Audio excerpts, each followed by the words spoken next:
Cody Wilkins, comedian, comedy writer, or performer. You like all of the above? What?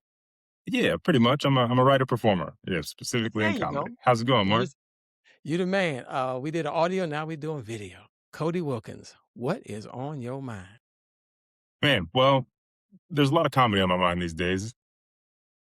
There's the Netflix is a joke festival is going on. I feel like every time I turn on the internet, I'm scrolling past somebody's stand-up clip. And I'm really excited because I just dropped my first stand-up special on Dry Bar Comedy. It's a platform dedicated entirely to clean comedy. So it's safe for work, safe for church, safe for the family. Everybody named Mama can watch. It's my first time doing about 25-minute long special, and it's called Personality Hire on Dry Bar Comedy. So that's been on my mind. But outside of that, Mark, I got to tell you, I'm thinking a lot about artificial intelligence. In what way? I mean, taking your job, Like the robots going on stage and it's over for you, you'll be homeless or somewhere on Lower Wacker Drive here in Chicago? maybe, I mean, I think the thirst for corporations to not save money, but hoard money could lead to a real issue. I live in Los Angeles right now, and I see a lot of those autonomous vehicles on the street, the Waymo cars. And I, in on one sense, like the 13-year-old in me thinks that's so cool. But the 30-year-old in me is like, that's someone's job. And I'm concerned that if Waymos take up all the drivers' jobs, then the drivers won't be able to get any money to put any money into the economy. And then there's a whole chunk of stuff gone out the way. Like I think we have do a lot of talking about white collar jobs and entry level corporate jobs getting wiped out. But at a brass tacks, like nuts and bolts level, we can't lose essential workers, essentially, to artificial intelligence and expect the system to keep rolling as it does. So I have no clue. I try not to be too catastrophic about it. Um, I do think that the arts will be impacted. Am I worried about? I think the stand up might be fine because it's organic content. But they don't have physical autonomous like bodies up there telling jokes yet. But in terms of writing, yeah, of course, stuff is going to be impacted. But I'm looking for a shred of optimism is where Oh, I'm at. well, you're not this is the wrong show to get optimism. I saw my first Waymo. I did Uber for a few years before the pandemic jumped off, and I used to tell the passengers at some point Uber and the rideshare they want to get rid of us pesky human beings. And now it's happening. I saw my first. I was in Atlanta a week and a half ago, whatever, and I saw my first Waymo. They all around. I was around Midtown Atlanta. They were everywhere. So Mhm. the future is here, and it's going to be dystopian. You can, if some of you younger people should go see the movie Soylent Green. It could be Soylent Green days coming And because, but everybody's not going to lose their job. It's like when they brought in a horse and buggy. They brought the Waymo in now. Now they're not here in Chicago yet, but they will be. And they brought the horse and buggy in. Oh, I'm going to lose my. And people do lose their job, and it'll work out. But everybody. Hey, forget about that. Tell me something else, man. what else is on my Tell me something good. I feel like Shaka Khan and Rufus. Tell me something good. well, the good news is AI provides a lot of good ground for material, right? Like I said, there's a lot of it, I don't know if it is more that I'm just seeing more of it, or if I feel like people are really leaning into their point of view and their creative instincts, but I'm seeing a lot more comedy and a lot more creativity uh, online these days. And I'm hearing a lot about it in conversations and meeting folks who, maybe they worked in corporate, maybe they were academics, but everyone's kind of like everybody who I meet and tell, oh yeah, I do stand up or I'm a writer. They say, yeah, I've been thinking about taking improv class. I've been thinking about getting into writing.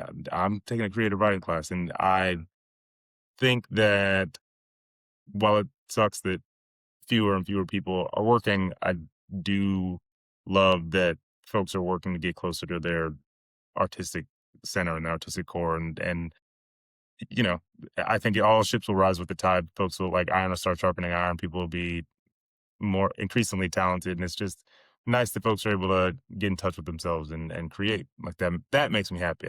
Like people being creative uh, is exciting. Cody, can a person use anybody? Can they use AI to become funny? I mean, should they go get a book from the library or watch some YouTube videos or use some AI chatbot or something? But to help them become funny, or they still have to be artistic and use the art. You have to use the science and writing stuff, but you still have to use deliver the jokes. Does that make Right. sense? Yeah, I don't think that artificial intelligence can help you become funny the same way a car can't help you run faster. A car can help you move faster. You get in the car and you use it as a tool and it'll take you up to 60, 70, 80 miles an hour. Now you're moving that fast, but you're not that fast.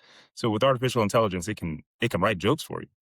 It can help move your story along, but I don't think it's gonna make you funnier. I really see it as a tool, um, not as a tool to move the needle and help folks' projects progress, but not necessarily their abilities, because you're passing off the responsibility of the creation onto the AI, right? It's I think you have to a mentor told me years ago that if you want to be a writer, all you have to do is write. And so that's what I do every day. Whether I'm journaling or writing a joke or working on a script, whatever it is, I try and write at least a little bit every day. That makes me a writer. But if every day I hop on a AI and say, "Hey, write me a script," well, I'm not a writer. I'm a prompter at best. So I think folks will still have to put in the time and the work and the hours to increase their skills and abilities. But I do think that AI will help people progress in the absence of those skills and abilities. So for, we're almost done. A young person in high school, like Whitney Young High School, Right. or college like Yale, or any other school, even small, liberal arts university. If they want to be, anybody wants to be going to writing, is it just plain old hard work and failure, failure, failure, embarrassment after embarrassment after embarrassment until you get sort of good? Yeah. Well, good is subjective, right? I think as long as you're creating something that is true to you and that you enjoy, then that's good. Now, whether or not that's successful is a different conversation. Whether or not it's marketable is a different conversation. I think if you're a young person who wants to get into writing, uh, of course, continue to write. But I think it's really important to you got to live, you got to consume a little bit to broaden and understand your own palate, right? Uh, So you got to consume to broaden your palate and your tastes, and you also have to live a life so that you can go and have something to write about, right? I think what would have been really helpful for me when I was younger is if when I thought about getting into screenwriting or television writing, I went and read scripts, watched TV, and said, okay, what type of TV? I like this show and go and look at the credits and say, "Who wrote that? Wow, okay, what else do they write? Do I like their style, or do I just like this show?" And being able to see things on the page and see how the structure and the rhythm and the character and the arcs all build, that was eventually that became really useful for me because that's how I learned to do stand up. I When I first started doing stand up in college, I went on YouTube and I watched all the greats. I watched Bernie Mac and Eddie Murphy and George Carlin and Richard Pryor and Wanda Sykes and all these folks that I was like, "Oh, that's how you do it. How would I do it? What do I like?" And so exploring the field and studying the field as it exists is, especially early on, equally as important as getting your reps in and swinging the bat and running the pen across the page. But to make it to be successful, to have a career in this takes a lot of stuff that's outside of your control.